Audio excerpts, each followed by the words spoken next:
오늘 우리에게 주시는 하나님의 말씀은 구약성경 레위기 23장 15절에서 22절까지의 말씀입니다. 레위기서 23장 15절에서 22절까지의 말씀을 교독하시고 마지막 절은 함께 합독하시도록 하겠습니다.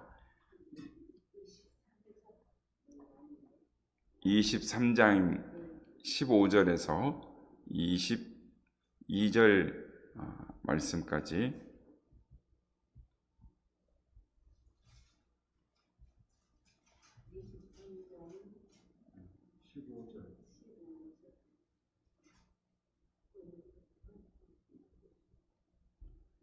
찾으신 줄 알고 제가 먼저 읽겠습니다.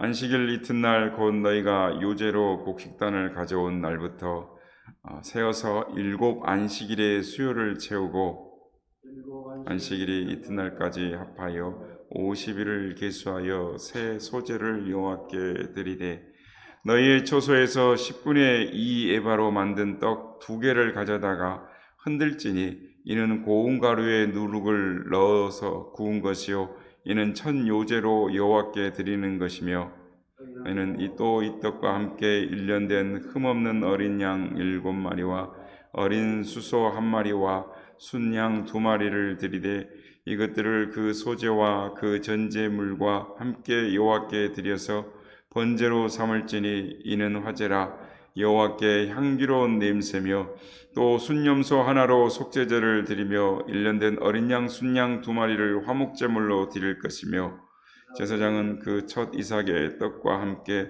그 2마리 어린 양을 여호와 앞에 흔들어서 요제를 삼을 것이요 이것들은 여호와께 드리는 성물이니 제사장에게 돌릴 것이며 이날에 너희는 너희 중에 성회를 공포하고 어떤 노동도 하지 말지니 이는 너희가 그 거주하는 각 처에서 대대로 지킬 영원한 규례니라.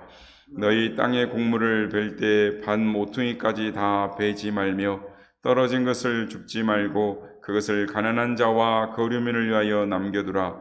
나는 너희의 하나님 여호와이니라. 아멘. 할렐루야. 오늘도 우리 예배 가운데 함께 계신 주님을 찬양합니다. 그리고 유튜브로 또 온라인으로 함께하는 예배 드리는 성도님들과 또 이렇게 실시간으로 현장에서 예배드리는 모든 성도님들께 하나님의 은혜와 평강이 함께 하시기를 기원 드립니다. 이스라엘은 7대 절기가 있습니다. 유월절, 무교절, 또 초실절, 나팔절, 또 칠칠절, 대속제일, 그리고 초막절 이렇게 7가지가 있는데 이 7대 절기를 예수님과 연관시켜서 보면 예수님의 십자가의 죽으심을 상징하는 유월절, 무덤을 상징하는 무교절, 부활을 상징하는 초실절, 그리고 성령을 상징하는 칠칠절, 재림을 상징하는 나팔절, 용서와 화해를 상징하는 이 대속제일, 그러니까 속죄절, 그리고 마지막으로는 새 하늘과 새 땅, 그러니까 주님의 재림을 상징하는 초막절이 있습니다. 그러니까 이 모든 절기는 예수 그리스도의 생애와 관련되어 있습니다.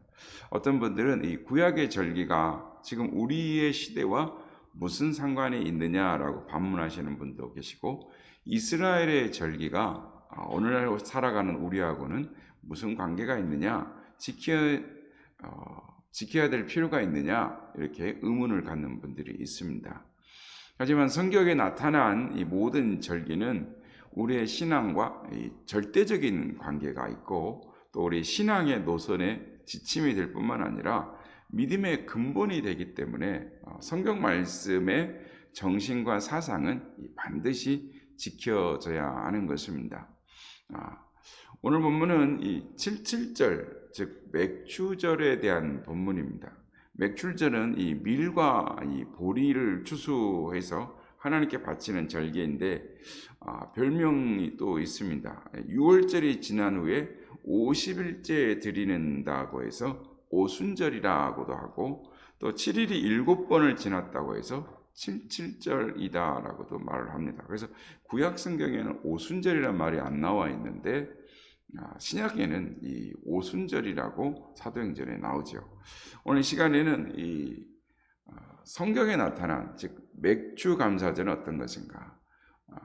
오늘날 맥주 감사절을 지키는 교회도 있고 지키지 않는 교회도 있는데 오늘 이 시간에는 이 맥주절과 관계돼서 우리의 신앙생활과 어떤 의미가 있는지를 살펴보므로 은혜를 받고자 하는 것입니다. 앞에서 말씀드린 대로 이스라엘에는 이 7대 절기가 있습니다. 그러나 실질적으로 유대인들은 이스라엘은 3대 절기를 지켰습니다. 유월절, 그리고 오순절, 그리고 초막절입니다. 그 중에서 유월절과 초막절의 기간은 일주일간 기간을 드리는데 절기를 지키는데 반면에 맥주절은 단 하루만 지키는 특징을 갖습니다. 그런데 왜 맥주절은 하루만 지키는가? 이유를 한번 생각해 보면 약간 이해가 되기도 하고 또 의미가 있습니다. 그것은 그때 가장 바쁜 농번기이기 때문에 이스라엘 백성들을 일주일 정도 묶어둘 수가 없는 것입니까?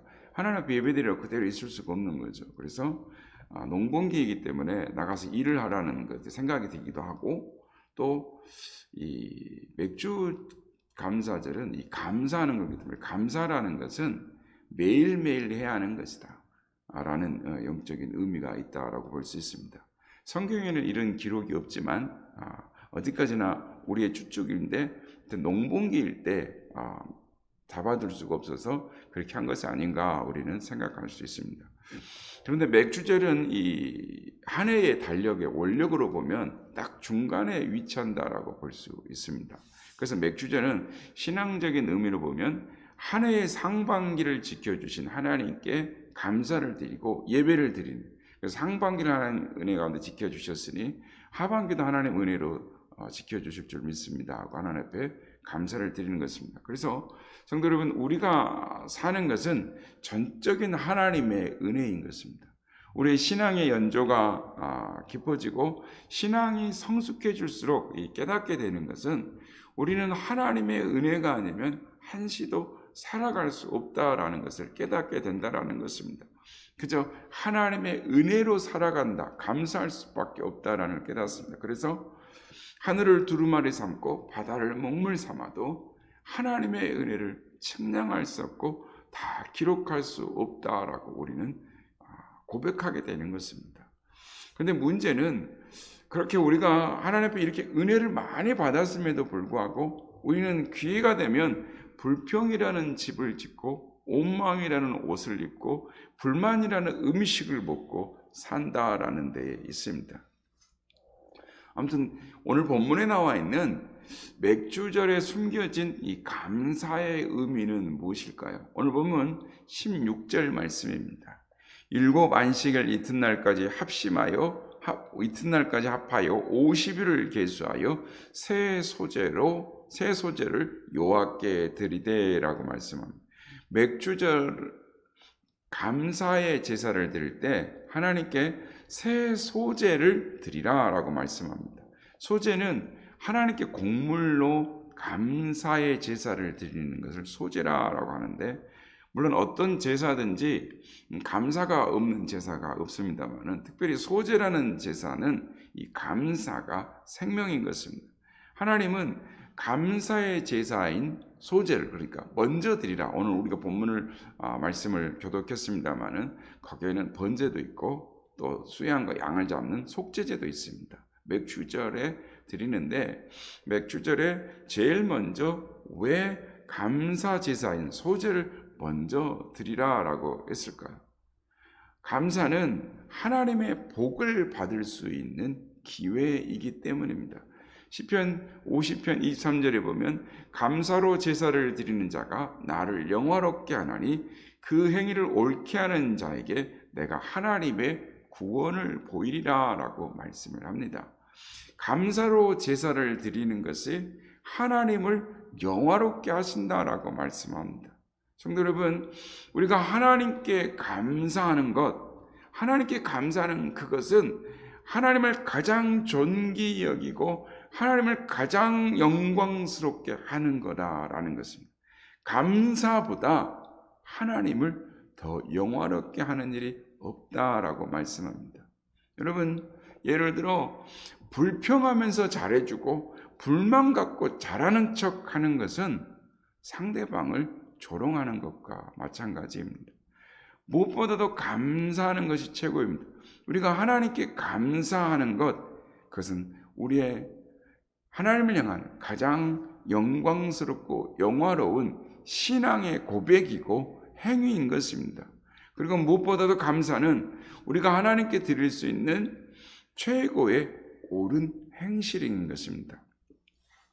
감사 없이 다른 방법으로 하나님 앞에 나아간다는 것, 하나님을 만난다라는 것은 있을 수 없는 일입니다.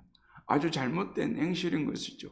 잘하는 것 같지만 불평하면서 잘해주고 불만을 갖고 잘하는 척하면서 예배를 드리는 것, 이것은 하나님 앞에 나아갈 수 없는 마음의 자세인 것입니다. 감사라는 것은 일순간의 감사, 어린아이와 같은 감사를 해서는 안 됩니다. 범사에 감사하는 것, 그것이 가장 옳은 행실인 것입니다.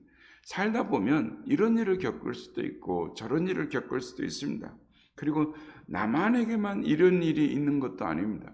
이 모두에게 이렇게 사람들을 만나서 물어보면 나름대로 감사하지 못할 일들이, 문제가 각 가정마다, 각 개인마다 분명히 있습니다. 다들 그 문제를 드러내지 않을 뿐이지 성숙한 자는 원망과 불평을 감사로 바꾸고 살 뿐인 것입니다. 성도 여러분, 감사는 신앙의 알파요 오메가다라는 말이 있습니다. 처음과 시작이다라는 말인 것입니다. 아무리 신앙생활을 오래 했다 하더라도 감사를 잃어버렸다면 병든 신앙인 것입니다. 아무리 신앙의 이력이 화려하다 할지라도 감사가 출렁거리고 파도를 친다면 미안하지만 그런 신자는 중증 환자인 것입니다. 지금 당장 진찰을 받고 은혜의 병원에, 은혜의 동산에 입원해야 하는 것입니다. 내가 문제가 있구나 라는 것을 깨달아야 하는 것입니다. 우리는 하나님 앞에 나아갈 때 제일 먼저 감사의 제사를 드려야 하는 것입니다. 우리의 마음속에 감사가, 하나님을 향한 감사가 있어야 하는 것입니다. 그렇다면 여러분, 왜 우리가 감사의 삶을 살아야 할까요?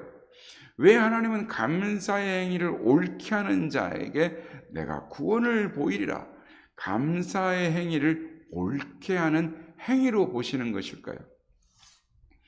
감사는 우리에게 상상할 수 없는 하나님의 권능을, 하나님의 역사하심을 보여주시기 때문입니다. 여러분, 여러분의 삶 속에서 감사도 해보고 불평도 해보시기 바랍니다. 그리고 무엇이 더 나은지 한번 살펴보시기 바랍니다. 불평도 해보고 감사도 해보면 불평보다 감사가 더 낫다는 것을 곧바로 알게 될 것입니다. 그러므로 감사의 말을 많이 하시는 여러분들이 되시길 바랍니다. 불평에 나오려고 할 때에 억지로라도 감사의 제목을 찾아서 감사의 말을 해보시길 바랍니다. 그러면 하나님의 평강이, 하나님의 기쁨이 우리의 심령 가운데, 그리고 나와 관계하는 모든 사람들 가운데에 하나님의 기쁨이, 사랑이 흘러가는 것을 우리는 경험하게 될 것입니다. 성도 여러분, 그래서 감사는 축복인 것입니다. 감사는 능력인 것입니다. 하나님께 감사하는 것은 피조물된 인간이 하나님을 향하여 행하는 최고의 영화롭게 하는 감사이고, 또한 최고로 옳게 하는 행실임을 기억하고 보다 적극적으로 우리의 감사의 수준을 높이는 우리 모두가 되시기를 바랍니다. 그런데 감사는 어떻게 하는 것이 진정한 감사일까요? 오늘 본문 17절 말씀입니다. 너희의 초소에서 10분의 2 에바로 만든 떡 2개를 가져다가 흔들지니 이는 고운 가루에 누룩을 넣어서 구운 것이요 이는 첫 요제로 여호와께 드리는 것이며 라고 말씀합니다. 소제는 곡식으로 드립니다. 그런데 소제를 요제로 드리라라고 말씀합니다. 그러니까 소제는 제사의 종류이고 요제는 제사를 드리는 방법인 것입니다. 제물을 드리는 것을 이 거제라고 하고, 그러니까 그 제물을 이렇게 딱 드는 것을 이렇게 거제라고 합니다. 그래서 요제라는 것은 위에서 아래로 올려서 앞으로 뒤로 가거나 아니면 좌우로 이렇게 흔드는 것을 요제다라고 말씀을 하는데, 이렇게 예배를 드리는 방식, 그러니까 감사의 방법을 요제라고 하는 것입니다. 그래서 감사 제사를 드리는 방법을 보면 먼저 추수한 곡식 나라를 빻아서 가루를 만드는 일을 먼저 하게 되는 것입니다. 그리고 가루를 낸 밀가루를 갖고 빵을 만드는데 누룩을 넣어서 만듭니다. 그때에 소제에 드리는 이 제사의 양이, 그러니까 곡식을 빻은 가루의 양이 얼마가 되느냐면 10분의 2 에바로 만든 떡 2개를 만드라라고 말씀합니다. 1 에바는 23리터 정도 되는 것입니다. 그런데 10분의 1 에바면 2.3리터가 되는 것이죠. 2.3리터. 그래서 10분의 2 에바는 4.6리터가 됩니다. 이것을 갖고 빵을 2개를 만들려고 했으니까 빵 하나의 크기는 10분의 1 에바로 만드는 것인데, 즉 2.3리터가 되는 것이죠. 그래서 여러분 한번 상상을 해보시기 바랍니다. 2.3리터니까 우리가 쉽게 생각하면 한 2.3kg 정도 된다고 생각할 수 있습니다. 그러니까 2.3kg의 밀가루를 가지고 빵을 해서 반죽을 해가지고 빵을 만들면 얼마나 크겠습니까? 집에서 쓰는 웬만한 찜질 갖고, 이 찜통 같은 거, 속단지 갖고는 어림도 없는 것입니다. 커다란 솥이 있어야 하는 것입니다.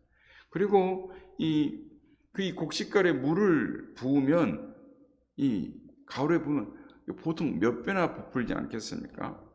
그것으로 2개를 만들으라고 했습니다. 그러니까 상당히 크고 무거운 떡이 빵이 되지 않겠습니까? 그것을 가지고 이렇게 큰 빵입니다. 이렇게 큰 빵이에요.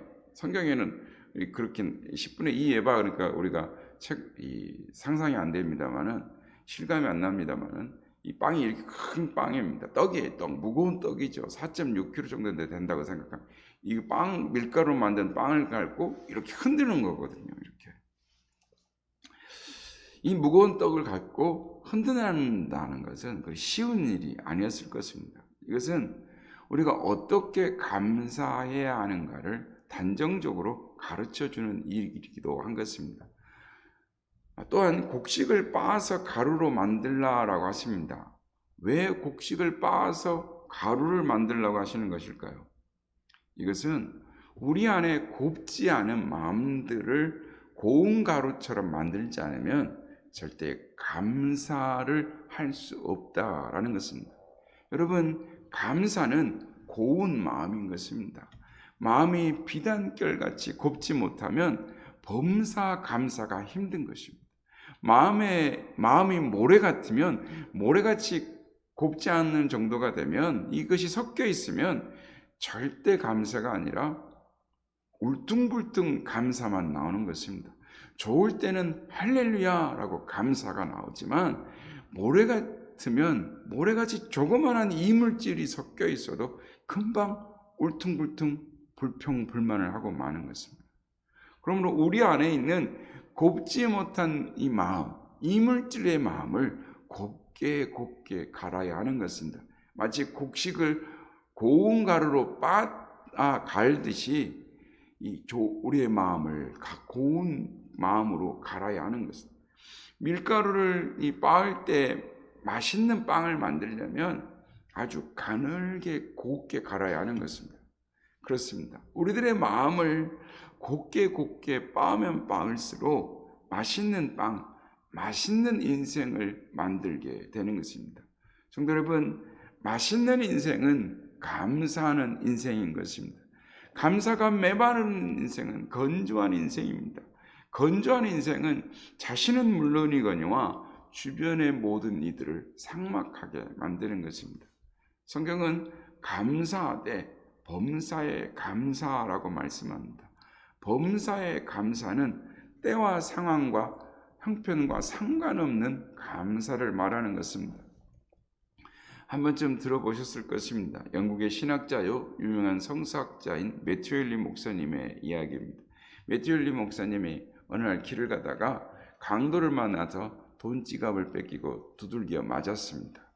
그런데 이 목사님이 오히려 하나님께 감사를 4가지로 드렸다라고 합니다. 첫 번째 감사는 전에는 도둑 맞은 일이 없음을 감사합니다. 둘째는 도둑 맞았지만 내 생명은 도둑 맞지 않아서 감사합니다. 세 번째는 지갑은 비록 도둑을 맞았지만 내 전 재산이 도둑 맞지 않았음을 감사합니다. 그리고 마지막으로 내가 도둑이 아닌 것을 감사합니다 라고 감사 기도를 드렸다라고 합니다. 어떻게 도둑을 맞았는데 불행한 일을 당했는데 감사를 드릴 수가 있을까요?